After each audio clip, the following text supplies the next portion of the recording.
Assalamualaikum warahmatullahi wabarakatuh.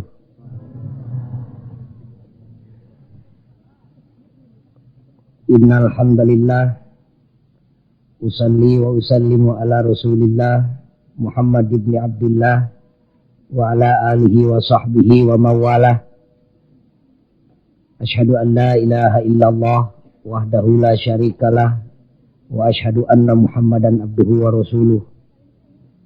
Ayyuhal hadirun ittaqullah haqqa tuqatih wa la tamutunna illa wa antum muslimun. A'udzu billahi minasyaitonir rajim.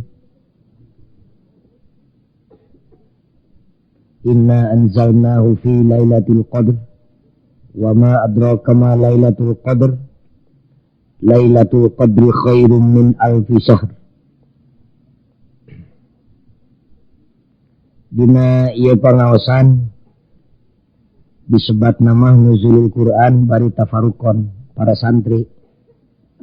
Tapi simkuring moal langsung nyarioskeun ngabahas masalah lungsurna Al-Quran. Sugan kabujeng waktosna eta mah engke bae dipengker. Ayeuna mah urang nyobi-nyobi luyu sareng ukuran simkuring dongkap ti dayeuh ka dieu panyawat urang dieu peryogi disuntik ku bahan nu parantos ku simkuring disayogikeun. Nyaeta urang nyoba-nyoba ngabahas masalah ridho. Tangtuna ge ridho Allah. Sababna simkuring ngabahas masalah ridho anu kahiji mah tangtu bae bongan tadi ge diaos la ilaha illallah la maksuda illallah. Teu aya hiji tingkah laku jeung teu aya hiji nawaitu nu dilakukeun ku jalmi mukmin muslim iwalti rek ngudag-ngudag karidhoan Gusti Allah.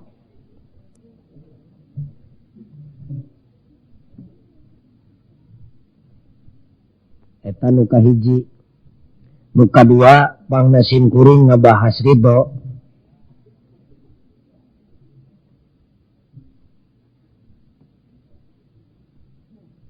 Patali aya nu naros kapungkur nalika simkuring ngajak nganyang ka nagara deungeun-deungeun. Ketua Persatuan Umat Islam di Nagara Batur naros ka simkuring. Pertarosanana luyu jeung pertarosan salah sawios ajengan tadi nalika ngobrol di lebat bumi ajengan. Naon sababna Tuan Ghazali kitu pokna. Dina zaman kiwari teh jelema keur mojoeuna sono bogoh kana agama Islam. Baheula mah hadis jeung Quran teh siga milik santri we jeung kiai. Ayeuna mah tukang obat di sisi jalan oge teu weleh ngadalil. Baheula mah ilmu agama teh pabinihanana di kampung. Pabinihan ilmu agama teh di Tanjung Raya di pasantren di dieu. Ayeuna mah di kota ge jelema teh geus sonona kana Quran teh luar biasa. Teu ngarasa isin, teu ngarasa aib. Salah sawios perwira tinggi jenderal diajar alif ba ta sa. Bakating ku sono kana Quran. Baheula mah maca Quran teh ukur lafadna wungkul paralun ari kuduani kurah koreh ka jerona. Ayeuna mah dikarorehan eusining Al-Quran ku kolot jeung ku budak. Baheula mah lamun aya kecap ku basa Arab sanajan lain hadis meh dianggap hadis. Ayeuna mah sanajan nongerak hadisna lamun teu puguh rawina jeung sanadna mah jelema teh teu percayaeun.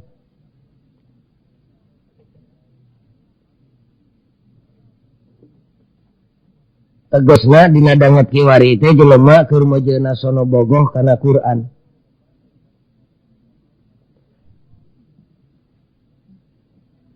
Tapi naon sababna ceuk nu nanya. Beuki dieu jelema teh beuki sono beuki gebogoh kana Al-Qur'an, naha atuh dina buktina mah jelema teh kalahka beuki jauh hirupna tina Qur'an. Qur'an nama pada maca ku sararea Tapi anak geus diguar eusina bari ngarupakeun parentah atawa panyarek, jelema teh kalah ka beuki tararik lumpat ninggalkeun Quran.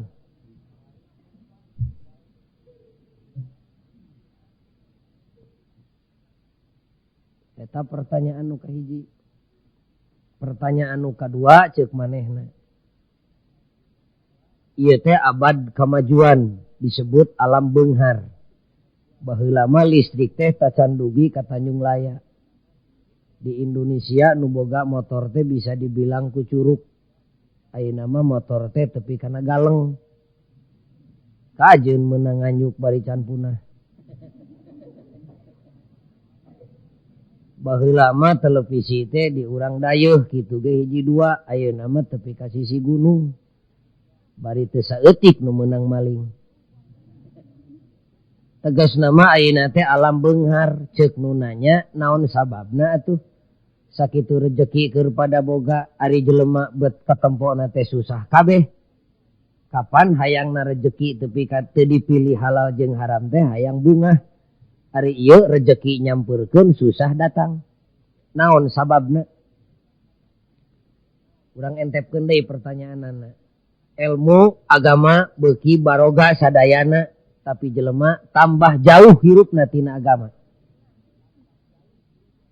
Malah terutami di desa Pihariwangeun. Baheula mah urang kota teh pamiceunan kagorengan disebutna teh di kota tempat maksiat, ayeuna mah tibalik. Da di kota mah danget kiwari jelema nu tahajud jeung duha teh teu kaasup jelema getol. Da urang kota mah duha 8 rakaat teh biasa, tahajud 11 rakaat ngahiji jeung witir teh biasa. Di desa mah waktu kiwari duh ka da asana boro-boro tahajud, lohorna ge dihijikeun jeung asar.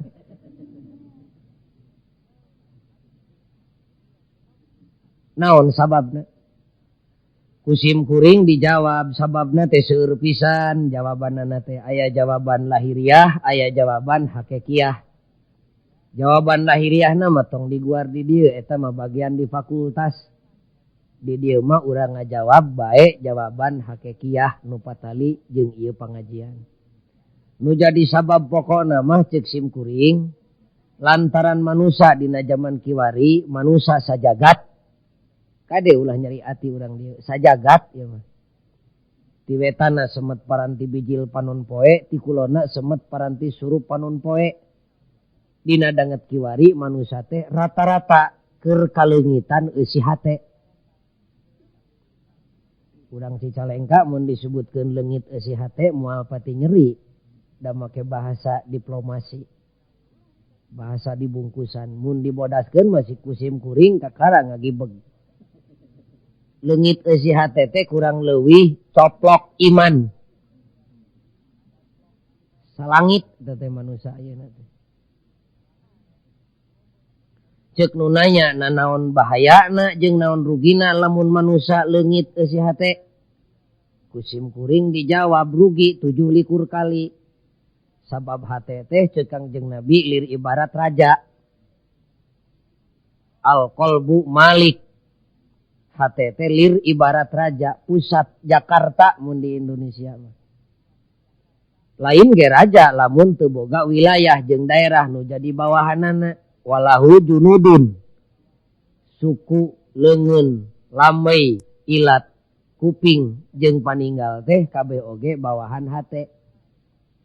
Ceuk Kangjeng Nabi saterusna fa idza sholahal malik, di mana hade hatena moal boa sholahat junuduh, ucap lampah lengkah jeung paripolahna ge katut reret jeung delekna bakal sae luyu jeung sae eusi hatena. Fa idza fasadal malik, di mana jahat hatena, fasadat junuduh, tong ngarep-ngarep teuing meunang kahadean ti jelema nu goreng hatena. Sabab ucap lampah lengkah jeung paripolahna ge bakal goreng patut luyu jeung kagorengan hatena. Jibeh dah hate mah.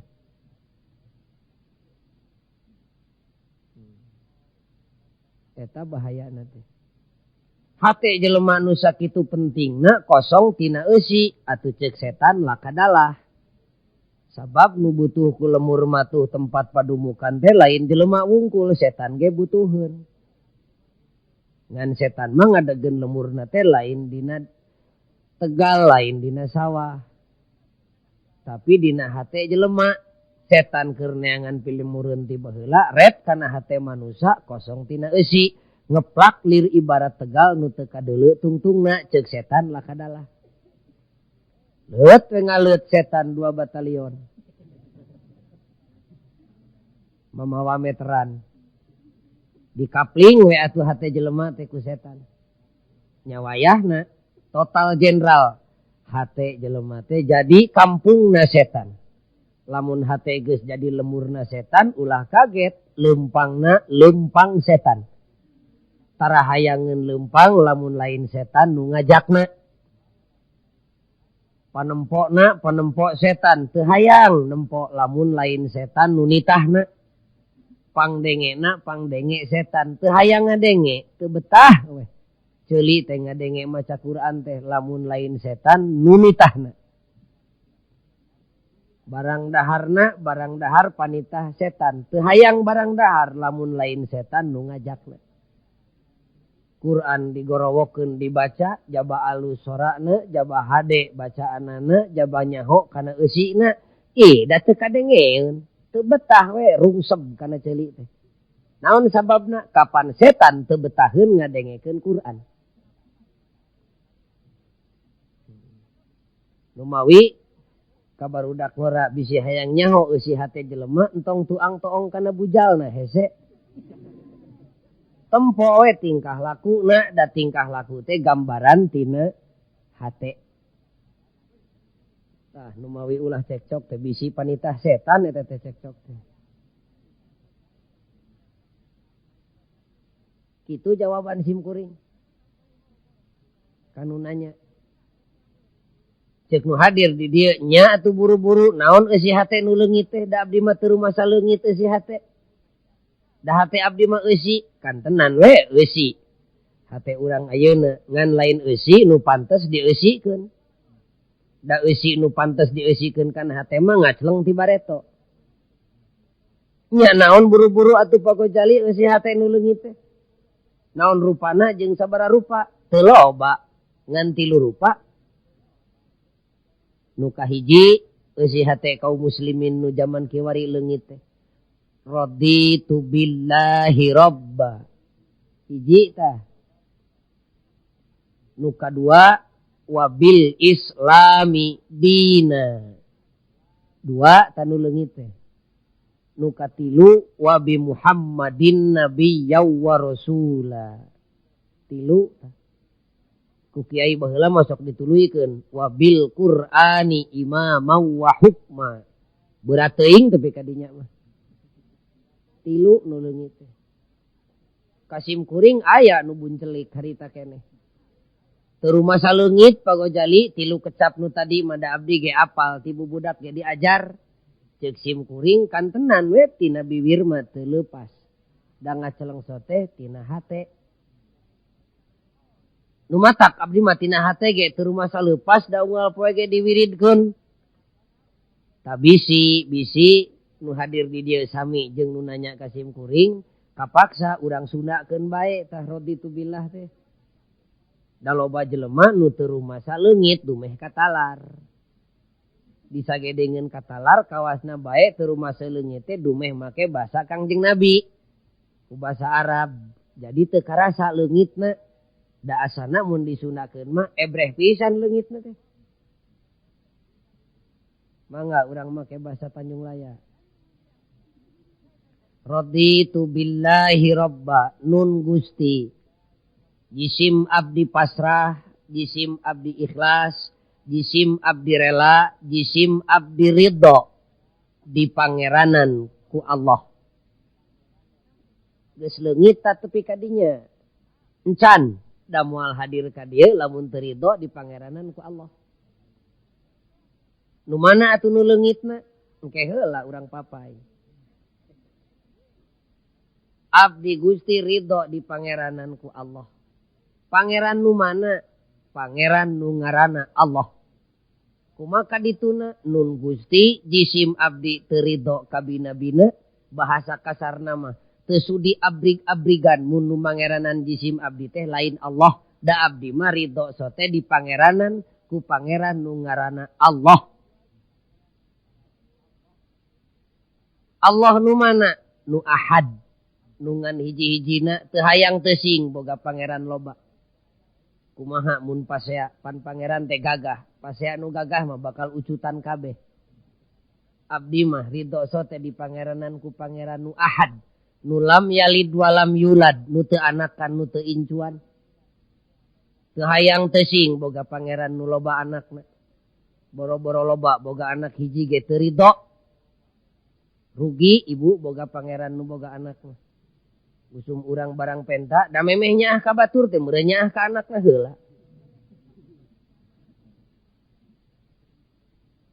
Allah nu teu anakan nu teu incuan, nu la ta'khuduhu sinatu wala naum.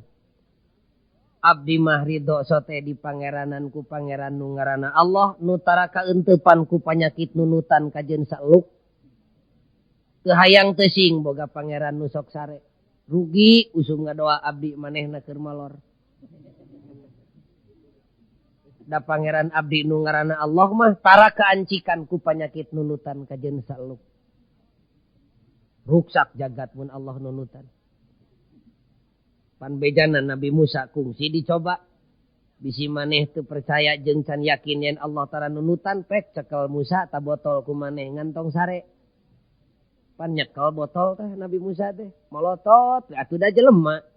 Nya jurig tuluh teh pan euteup kana tarang. Lain nunutan gebrok we botol naragrag. Cek pangeran tah tempo. Mun kami nunutan saluk ucutan jagat.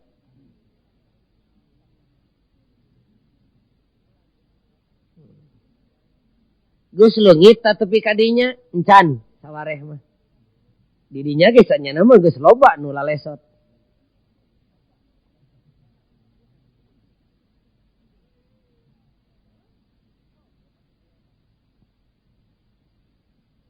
Enggak, urang teraskeun. Anu mana atuh pagojali nu leungitna? Karek tah hiji. Dia teh nyebutkeun ridho di pangeranan ku Allah. Ari ngomong teh boga konsekuensi ceuk urang dayeuh mah. Boga akibat cara dahar ngomong teh. Di mana dahar seubeul aya akibatna, WC bagianana. Cara sare dahar teh. Di mana lalaki sare jeung awewe aya buahna, bareuh beuteung.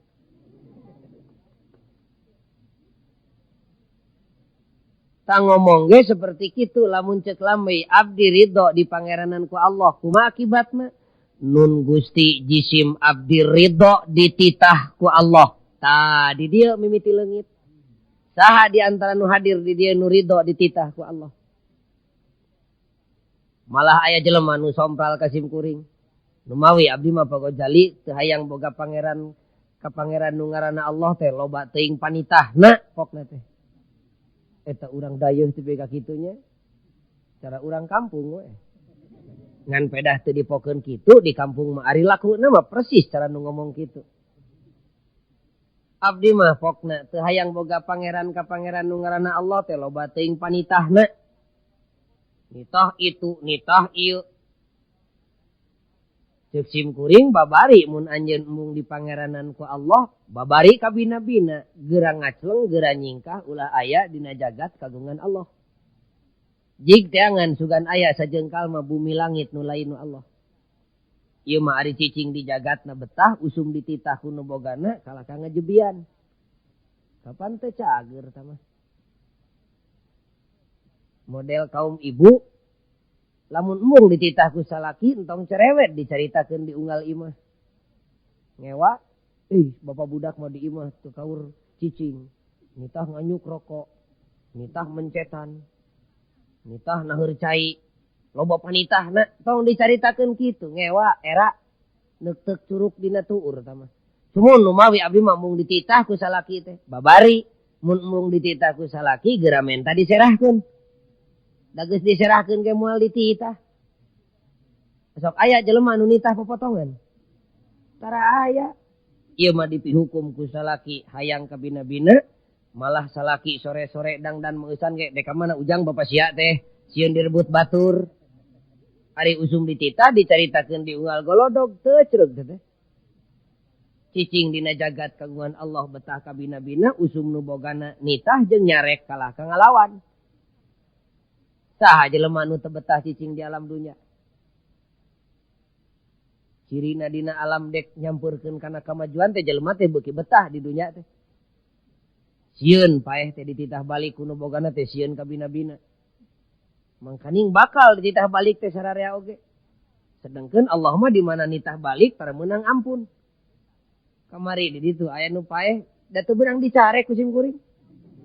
Cen teh tong waka atuh mang ngoloyong we terus.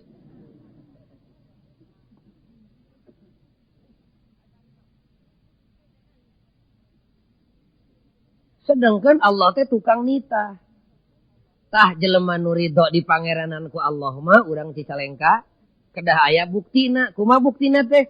Nun Gusti jisim abdi ridho dititah ku Allah. Ari datang nanti Allah mah panitah boro-boro anu hampang nu berat ge abdi ridho migawena. Cek Allah teh maneh salat abdi ridho salat naon berat na Gusti 2 menit ge anggeus. Tur lain keur keuntungan Allah keur abdi sorangan. Cek Allah teh zakat atuh maneh abdi ridho ngaluarkeun zakat da rezekina ge lain nu abdi kagungan Allah untung teu nitah dibikeun kabeh ge. Teu pira nitah ngaluarkeun 10% tina tani kitu ge mun teu dihakan hama wereng. Kajen sawahna puluhan hektar ari ludes hasilna mah pan lain abdi nu kudu ngaluarkeun zakat, malah abdi nu kudu narima. Da eueuh beratna sanyana mah panitah Allah mah lamun urang sadar mah. Bari daek mikir. Cek Allah teh puasa atuh maneh abdi ridho puasa naon beratna Gusti teu pira sabulan dina sataun. Untung teu nitah ninggalkeun dahar beurang jeung peuting ge. Ieu mah ukur sabulan dina sataun bari teu beurang wungkul hakikatna mah minahkeun barang tuang siang ka wengi. Naon beratna mangga ridho. Cek Allah teh munggah haji atuh maneh abdi ridho ibadah haji naon hesena teu pira sakali dina saumur hirup kitu ge lain keur ka sararea ukur keur ka jelema anu mampu abdi mah teu mampu teuing boro-boro keur ongkos ka Mekah dahar ge mangi sore henteu isuk sanajan kitu moal disiksa ku Allah da bersyarat ka Mekah mah sanajan abdi Gusti teu init ka Mekah usum tatangga angkat ka Mekah mah pan abdi syukuranana mah dionang. Sanajan teu nganterkeun jeung teu mapageun ka Batawi pan usum datang ti Mekah mah tatangga korma butut wae mah tepi karorompok. Cek Allah teh belaan atuh agama kami. Tadi dia ya awas ya. Abdi ridho melaan agama Gusti. Kunaon Gusti melaanana? Ku duit nu aya di maneh. Kop keur masjid, keur madrasah, keur pasantren, keur yatim, keur piatu, mangga da rezekina ge lain nu abdi. Sok, aya nu kitu di dieu. Nah, karasa leungitna teh ayeuna mah. Cek Allah teh belaan atuh agama kami. Kunaon Gusti melaanana? Ku tanaga nu aya di maneh. Mangga meungpeung abdi can pikun. Aya nu masrakeun tanaga keur melaan agama. Sakalian ngomean kenteng masjid nu bocor ge teu boleh kudu diburuhan wae pan. Cek Allah teh belaan atuh agama kami. Kunaon Gusti melaanana? Ku ilmu nu aya di maneh mangga meungpeung abdi can pikun belaan atuh agama kami kunaon Gusti ku nyawa nu aya di maneh heug di mana jeung iraha paehna tepi ka amis nying hareupan paeh teh tadi dia nu ridho leupas nyawa melaan agama Allah asana eueuh gamarna dasanya nama loba jelema nu mungkin ngalakonan salat teh da lain teu percaya kana parentah salat sieun teu pira sieun nyeri cangkeng. Boro-boro leungit duit jeung leungit nyawa, panyakit cangkeng eunteuk geus keung. Tah, karasa leungitna teh. Ulah penuh ya dijeleh ku sim kuring. Leungit itu nu pangturumasana teh urang desa nyaeta kulantaran rumasa pabinihan agama teh tadina. Pabinihan ilmu agama. Leungit di urang teh. Leungit pisan. Sayyidina Hamzah tepi ka amis, keluar isi beuteung teh. Pan kungsi Kangjeng Nabi ngawitanana ngimpen heula keluarga kami bakal aya nu jadi modal pangheulana dina ngabelaan agama. Tapi ka usul pan Sayyidina Hamzah. Mun tiasa mah ya Rasulullah usulkeun jisim abdi wae nu pangpayuna. Tapi ka kitu. Sayyidina Hamzah teh anu dijarahan ku urang di Uhud. Sim kuring kapungkur tuh sareng Mang Haji jarah di dinya. Ngingat jelema teh urang Indonesia teh. Calon jamaah haji nu di Madinah di payunan Rasul jeung di payunan Uhud teh. Oh ngingat. Cedek kunaon mang mani cerik teh ka bina-bina teuing ngangres abdi ningali suhada mulia Sayyidina Hamzah. Wani nurutan kitu wantun cek sim kuring sanyana sumuhun di dieu wani sate meureunya da tepi ka Indonesia mah boro-boro wani kitu. Bet nurutan nyuguhan semah ge teu pati hayang pan. Huap semah teh dikontrol unggal kecap jeung unggal huap. Mangga bari direretan bobokona bisi dekok.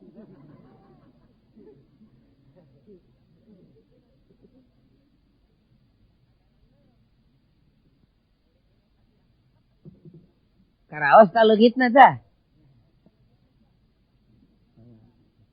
Leungit pisan. Tembung dititahna naon ge.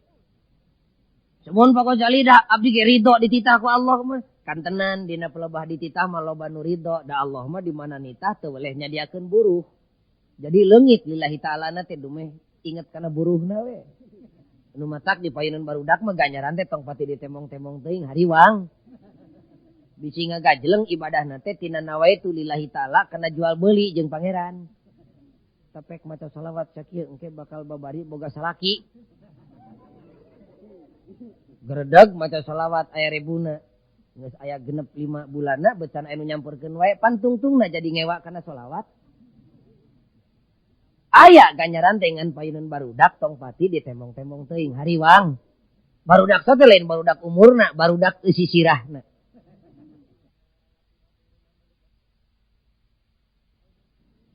Kaum muslimin anu mulia. Jadi cirina jelema nu ridho di pangeranan ku Allah mah ridho dititah. Sumuhunlah ridho abdi ge dititah mah teu kaci teh. Lamun teu ridho dicarek. Sedangkan Allah lain wungkul tukang nitah, tukang nyarek. Ka jelema nu ridho di pangeranan ku Allah mah nun Gusti jisim abdi ridho dicarek ku Allah. Asal Allah we nu nyarekna. Boro-boro karena perkara nu pait sanajan amis ari Allah manu nyarekna abdi ridho ninggalkeunana. Aya nu ridho dititah jeung dicarek. Wah. Sim kuring ge gamarna.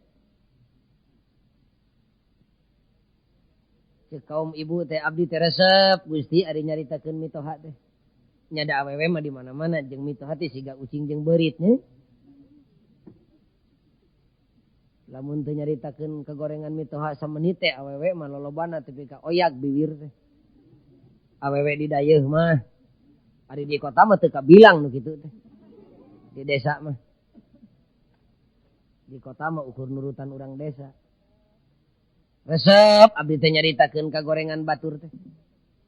Kitu so teh Gusti sugan teh teu dicare ku Allah. Geuning ayeuna mah tos terang abdi teh yen kalakuan kitu teh dicare ku Nu Maha Suci.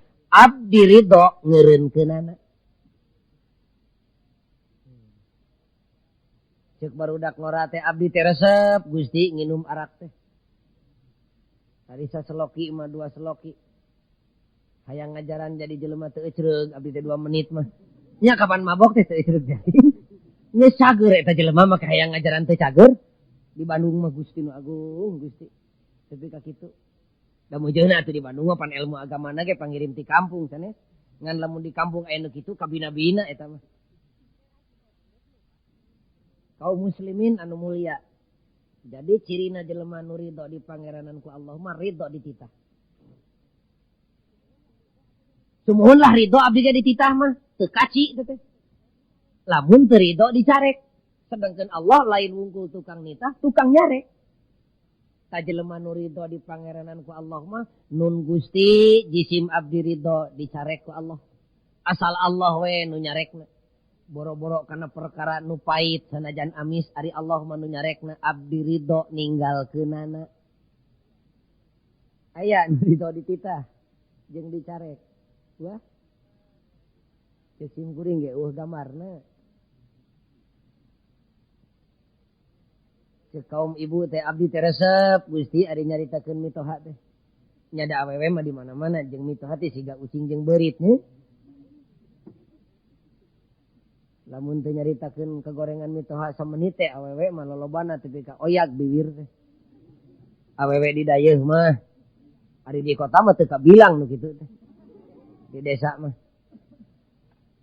Di kota mah ukur nurutan urang desa. Resep abdi teh nyaritakeun kagorengan batur teh. Kitu so teh Gusti sugan teh teu dicare ku Allah.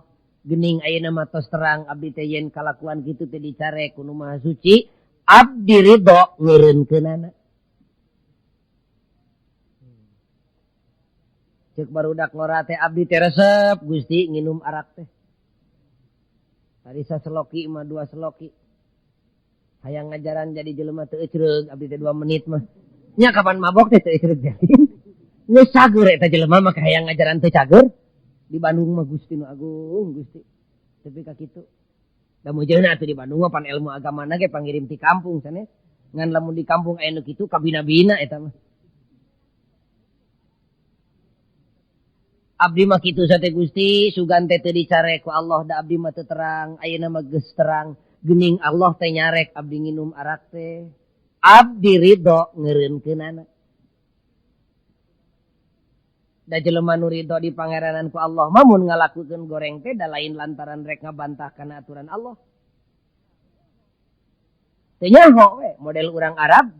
Sabada Nabi narima wahyu, terus Nabi ngajarkeun salat, terus hijrah ka Madinah. Kapan harita can aya larangan nginum arak, can aya larangan ngadu, can aya larangan utang itung, can aya. Atuh sahabat teh lolobana nu resepkeun nginum arak mah ngagelegek we 7 drum sakali nginum. Meureun. Kangjeng Nabi satuju teu satuju ka bina-bina, dicarek teu dicarek ku Nabi dan Nabi mah tara nyarek, ari Allah can nyarek mah. Ngan Kangjeng Nabi teh ngeluh ke Gusti, abdi teh teu resep nempo umat abdi Gusti nginuman nu karitu patut. Eta jelema geus cager bet ngadadak hayang teu cager. Jrut we turun panyarekna. Innamal khamru wal maisir wal ansabu wal azlamu rijsun min amalis syaiton. Bejakeun ku Kangjeng Nabi ka sahabat, reketek harita keneh eureun. Eureun ngadadak harita keneh barisin jerungkal tobat, ceurik lahir batin. Ngan teu dihampelas we peujitna ge. Baka tingku sieun aya tapakna. Tapi ka segruk ka Kangjeng Nabi, ya Rasulullah mangkaning abdi tukang kikituan teh. Kumaha ayeuna geuning Allah bet nyarek. Kumaha ceuk Nabi, keun bae nu ka tukang mah pan Allah can nyarek. Da aturan Allah mah tara berlaku surut. Poe ieu datang larangan, ti poe ieu ulah migawe. Poe ieu ngarti, ti poe ieu kudu migawe. Nu ka tukang mah teu diitung, dipupus we ku astagfirullahaladzim. Kade cek Allah teh. Eta arak, eta ngadu. Tugah teguh kana piuntungan jeung pirugieun batur.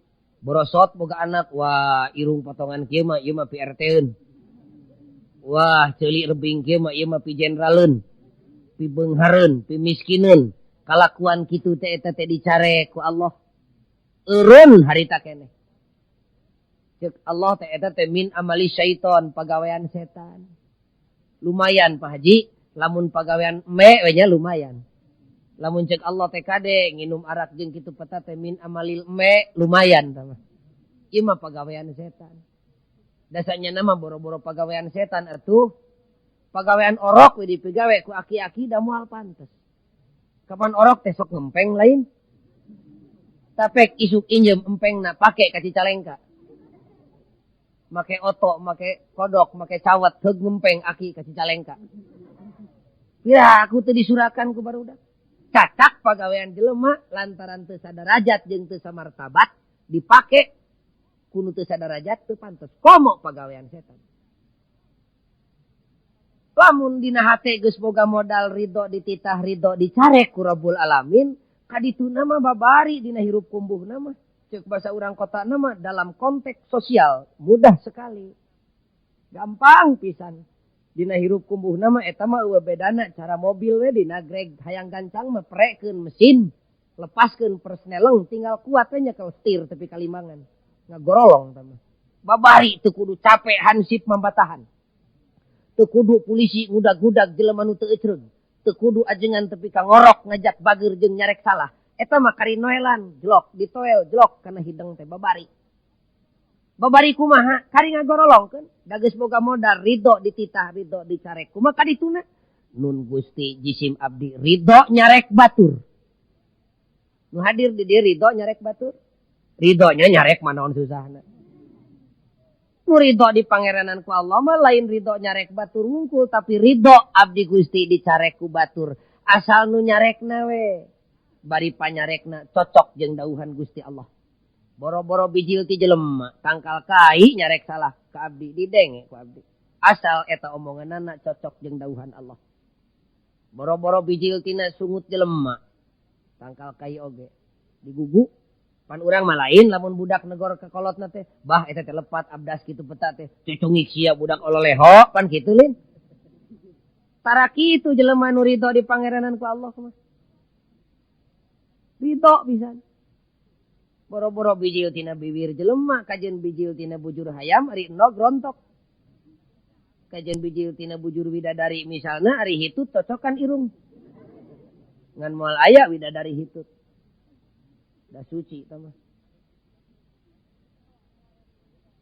Ridho nyarek ridho dicarek, ridho negor ridho ditegor. Abdi Gusti ridho narima pamere ti batur. Ridho ibu dibere ku batur. Ridho naon susahna nangkarakeun leungeun. Teu kaci teh ridho kieu wungkul mah kudu ridho kieu. Abdi Gusti ridho dibere batur. Abdi ge ridho mere batur. Abdi ridho narima pamere. Abdi ge ridho ngaluarkeun perkara pikeun kabungahan batur. Abdi ridho nyalahkeun batur. Abdi ge ridho disalahkeun batur. Asal nu nyalahkeunana bari nyalahkeunana teu patukang tonggong jeung dauhan Allah Rabbul Alamin. Sok pilihan da aya nu nyesa dina hate hiji mah. Asana mah ludes asana mah. Ningali gambarna siga kieu mah. Da hadir ka DG tadi simkuring sakitu jauh paneula simkuring beda sajam jeung mustamina teh. Ari dalilna mah loba kunaon telat nu mawi telat tarawehna di abdi mah. Sumuhun lah pagojali cerewet-cerewet deing enjing mah abdi ge bade ridho seperti nu bieu teh ya. Nya hatur nuhun peupeurieun ridho ti bareto encan. Niat-niat atuh ti ayeuna. Nya edek isuk mah waspada ka para santri. Sing jadi mubalig nu mampu engke mereskeun masalah ieu. Waspada. Sabab loba jelema nu nawaituna rek mikaridho Allah tapi lain dina jalan nu dipikaridho ku Allah. Tungtungna mah tinimang meunang pala kalah ka palu. Mangkaning ayeuna usumna.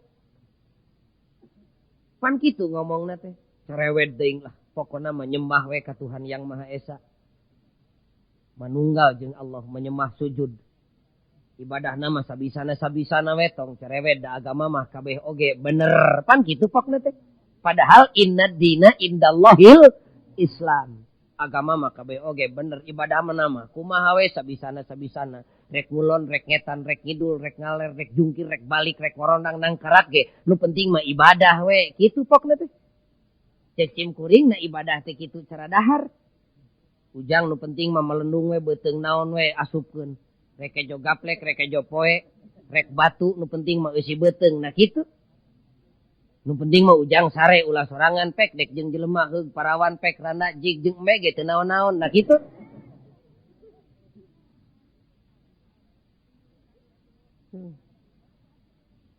Sumun kada kumaha tuh abdi ari rek mikaridho Allah teh supaya dina jalan nu dipikaridho ku Allah. Ulah teueung.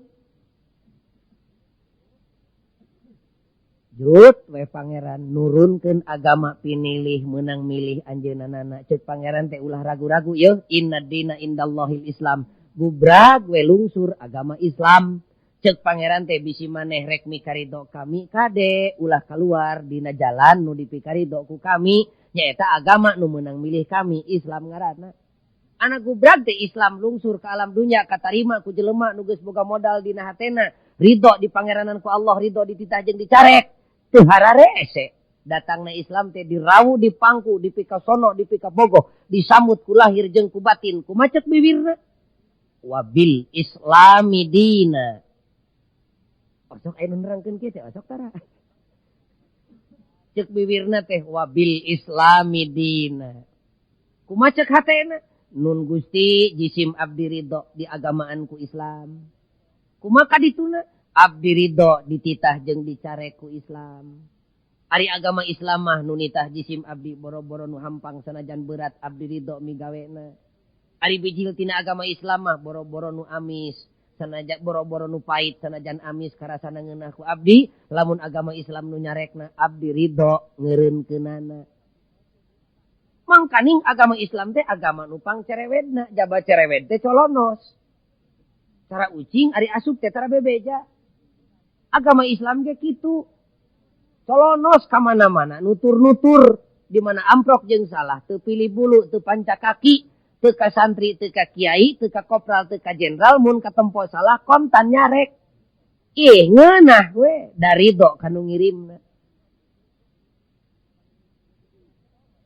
Ari pangirim tinu dipika ridho mah. Tinu dipika cinta. Boro-boro perkara anu ngeunah. Nu teu ngeunah ge. Ngeunah we tinu dipika cinta mah. Pamere tika bogoh, ngeunah we. Padi teh aki-aki nu hadir di dieu teh piraku keur ngora mah teu kungsi bobogohan ye. Ngan beda bobogohan kolot baheula jeung budak ayeuna. Da kolot baheula mah bobogohanna teh paling minangka pangroyalna teh dina antara galeng jeung galeng. Siligupai ku carecet baheula mah.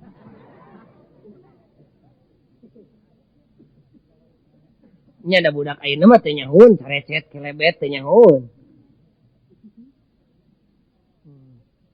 Pangirim tipi pamajikanun tidak dipika cinta ngirim rujak hiris kajen asin molelel ngeunah we.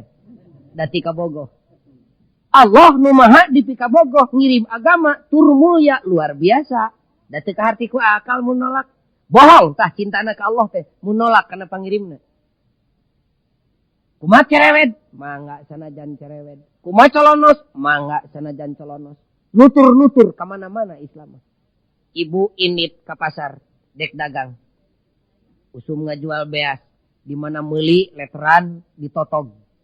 Di mana ngajual letter diganjel kulilin. Datu nyaho teh. Oh Islam nyampurkeun kana letteran. Wailul lil mutaffifin. Awas awas neraka wel keur jelema nu ngurangan atawa nambahan timbangan. Reketek eureun harita keneh. Bari kumaha ceuk bibirna? Astagfirullahalazim. Abdi teu terang kieu sote Gusti. Sok, aya nu kitu tah. Kalau ka amek ka kiai na ge cerewet deung kiai teh. Kitu pokna teh. Utrak barudak ngora ngobrol jeung pipa majikaneun dihanapeun tangkal kersen. Lila teuing waktuna tepi ka tengah peuting. Lo Islam nyampurkeun ka dinya. Wala taqrabuz zina innahu kana fahisah. Raketak eureun. Boro-boro prungna jinah teh. Perkara nu bakal ngadeukeutkeun kana migawe jinah ge singkahan. Jauh geuwat. Teu amek. Kecewer kahampangan nying hareup ka belah kulon. Lo Islam nyampurkeun. Teu sopan. Sabab ti Indonesia kiblat teh aya di belah kulon. Teu sopan tah kahampangan teh. Ngaler atawa ngidul. Mengkol teu amek. Tangunyar keur kulem sampean ka belah kulon. Lo Islam nyampurkeun kana tempat tidur. Ceker. Teu amek. Dipengkolkeun we harita keneh oge. Pendekna naon bae nu dicarek ku Islam. Mani ridho, mani nikmat ngeureunkeunana teh. Tara amek, tara kerung. Pandi urang mah gerapek mun aya nu karek diajar ngaji ka ajengan. Heug ajenganna heuras teuing ngomongna, da tara 2 kali ngelol. Kamana ari mang anu nu mawi tuh hoyangeun ka dieu. Nah kunaon mang teh hayang ka ditu mang? Alah sebel nyiniran ka dewek pokna teh. Lain nyiniran da Islam lain tukang sisinir, tukang toplak. Sok ta pilihan aya nu nyesa di dieu. Keheul atuh da. Mani agul dumeh baheula pasantren aya di desa pugu ayeuna desa nu pangheulana ruksak.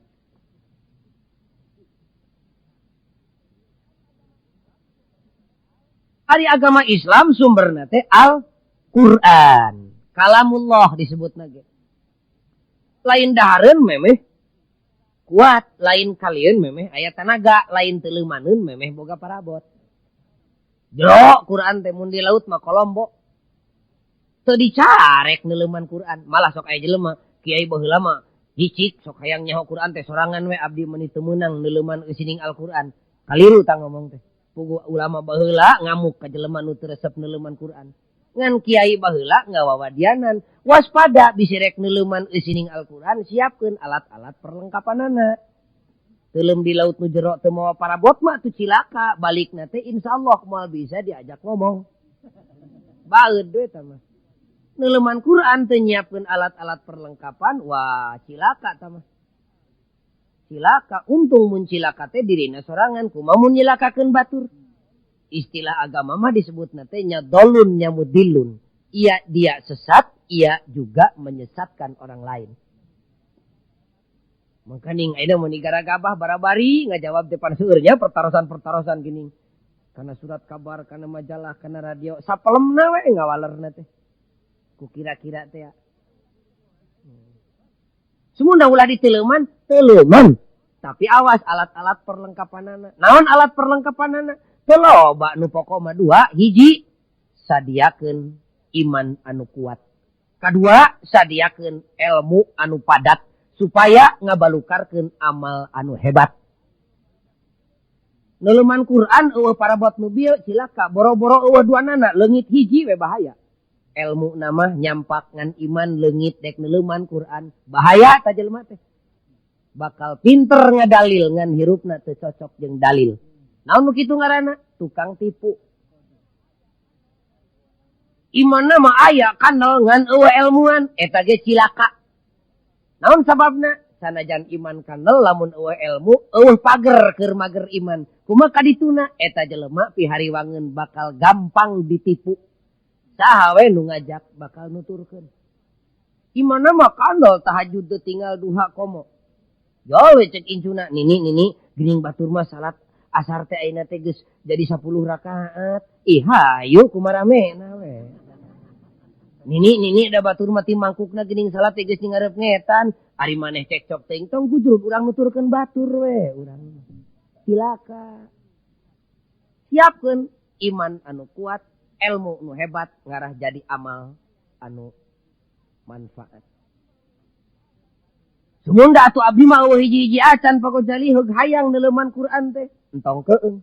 Sabab diturunkeunana Quran teh lain diawurkeun kitu bae tapi dibikeun ka jelema nu meunang milih Allah bari dibere kalungguhan salaku nabi, dibere tugas utusan Allah jenenganana Muhammad Rasulullah sallallahu alaihi wasallam. Gubrag gue. Ceuk pangeran teh Muhammad tepikeun Al-Qur'an ka umat maneh, tetelakeun eusina, contohan ku anjeun migawena. Ana gubrag teh Kangjeng Nabi lungsur ka alam dunya. Teu hararese dadina hate geus boga modal, hiji ridho di pangeranan ku Allah, dina harti ridho dititah jeung dicarek. Dua ridho di agamaan ku Islam, dina harti dititah jeung dicarek. Ana gubrag teh Kangjeng Nabi teu hararese dirau dipangku, dipika sono, dipika bogoh, dipika cinta lahir batin, disambut ku lahir jeung ku batin. Ku macet bibirna, wa bi Muhammadin nabiyyan wa rasula. Ku macet hatena, nun Gusti jisim abdi ridho dinabian ku Muhammad Rasulullah. Nun Gusti jisim abdi ridho dititah jeung dicarek ku Kangjeng Nabi. Jisim abdi ridho dicontohan salat, zakat, puasa jeung munggah haji ku Kangjeng Nabi. Abdi ridho dicontohan tani jeung dagang ku Kangjeng Nabi. Abdi ridho dicontohan melaan umat ku Kangjeng Nabi. Abdi ridho dicontohan kawin jeung nyerahkeun ku Kangjeng Nabi. Itu kadituna teh. Cing sim kuring dek naros tah ari ibu ridho dicontohan ku Kangjeng Nabi ridho. Kacida bohong na asana mah. Ima lain nyalahkeun batur dumeh aya contoh we nu mutlak katempona ku panon sim kuring. Waktu ka Mekah ninggal pun bojo indung barudak keur jarah di Makom Rasul di Masjid Nabawi. Da embung katinggalieun unggal poe hayang jarah wae ka Rasul. Ngan teu gegerelengan we ibu. Teu jerewetan ceurik teh tepi ka siganu satengah teu emut. Ceuk basa urang Daya masih ganu histeris. Ya Rasulullah, pokna abdi Gusti hayang diangkeun umat gamparan. Sanes abdi wungkul, sareng pun anak, sareng pun incu, numawi jutaan ku abdi dilongok ya bakating ku hayang diangken umat gamparan pokna. Cek pribados na maneh teh maneh kabina-bina geus leungit di ka era na teu era kadenge ku batur eta ngomong teu era ku jelema mah. Cenah maneh kitu-kitu teuing atuh da abdi mah cinta ka Kangjeng Nabi teh. Cinta maneh teh cinta ka Rasul teh. Kumpulna abdi mah cinta keneh ka Rasulullah tinimbang ka salaki. Maningeuna jim kuring ngadenge pamajikan nu kitu. Teu timuruan henteu. Lamun cek inung budak teh abdi mah cinta keneh ka hansip tinimbang ka salaki eta mah perlu diomehan tah mah. Cengke maneh teh ridho dicontohan ku Kangjeng Nabi segala rupa, ridho ka bina-bina. Jadi syukur atuh ari kitu mah muga-muga sing mabruroh sing tepi kalemur tah sikap kitu teh. Da lolobana mah sing kabawa kalemur eta sikap kitu teh. Cenah kantenan we abdi mah dek tepi kalemur ge mika ridho dicontohan ku Kangjeng Nabi. Kapalang jeblok geus ridho di pangeranan ku Allah jeung di agamaan ku Islam teu kaci mun teu ridho dicontohan ku Kangjeng Nabi. Cenah iya itu ridho ka bina-bina ridhona ge. Alhamdulillah cek sim kuring heug atuh engke di mana urang geus balik tepi kalemur bari panjang umur insyaallah kami teh nyaah ka maneh bisi maneh ripuh ngurus budak kumaha mun kami dek nambahan deui indung budak hiji mah nurutan Kangjeng Nabi. Kumaha pokna teu ridho eta mah.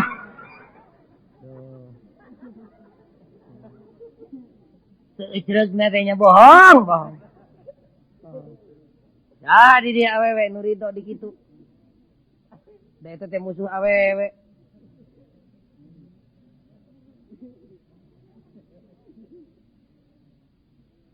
Kaum muslimin anu mulya jadi buleudna jelema nu ridho di pangeranan ku Allah mah kitu buktina teh tah eusi raditu billah teh kitu. Paingan ku santri mah disebutna teh nubiat teh sigot tasdik. Teu patinyaan we sahadatna teh mun eueuh nubian mah kitu cek santri mah. Kapan salah sahiji katangtuan sahadat teh kadituna teh kudu tasdik. Ari dina tasdik kudu aya dua syarat. Anu kahiji kudu iddian, kudu daek ngaku Allah hiji Muhammad utusanana. Sabada nyaho kudu diaku, ari nyaho teu diaku mah teu jadi. Da parantos ngaku maka Kangjeng Nabi nu matak sahadat ge teu pati kaci teh cek ahli tauhid mah. Lamun syarat nu kadua can bijil, naon syarat nu kadua? Kudu qabul. Naon qabul teh? Kudu daek narima kanu datang ti Kangjeng Nabi. Nu kaunggel dina surat Al-Hasr teh ya, wa ma atakumur rasul fakhudhuhu wa ma nahakum anhu fantahu. Itu anu mawi disebut buktina jelema nu imanna sidik anu bener-bener iman teh bijil tina bibirna teh raditu billahi rabba wa bil islami dina wa bi muhammadin nabiyya wa rasula. Eta teh ikrar para sahabat dina nalika haji wada teh. Numawi meungpeung tengah peuting ye memeh ngeusan ngajina sok sing ikhlas ulah heureuy. Sok urang baca jeung sim kuring bareng bismillahirrahmanirrahim. Raditu billahi rabba wa bil islami dina wa bi muhammadin nabiyyan wa rasula. Amin ya Allah ya rabbal alamin. Kumaha mun geus tepi kadinya ngaji teh nya. Da seueur keneh acarana ieu teh. Kat. Bismillahirrahmanirrahim. Allahumma inni as'aluka imanan kamila wa yaqinan shadiqa wa qalban khashi'a wa lisanan dzakira wa rizqan wasi'a wa halalan thayyiba wa taubatan nasuha wa taubatan qabla al-maut wa rahmatan indal maut wa maghfiratan wa rahmatan ba'dal maut wal afwa indal hisab wal fawza bil jannah wan najata minan nar birahmatika ya azizu ya ghaffar rabbi zidni ilma wa alhiqni bis salihin. Amin ya Allah ya rabbal alamin. doa pergi tawaf teh eta teh mah nyapan loba anu can apalnya bade teh ka Mekah teh rusuh teuing pan ka Mekah na can apal di kodoan we ayeuna ta doa anu bieu Rabbana atina fid dunya hasanah wa fil akhirati hasanah wa qina adzabannar wassalamualaikum warahmatullahi wabarakatuh.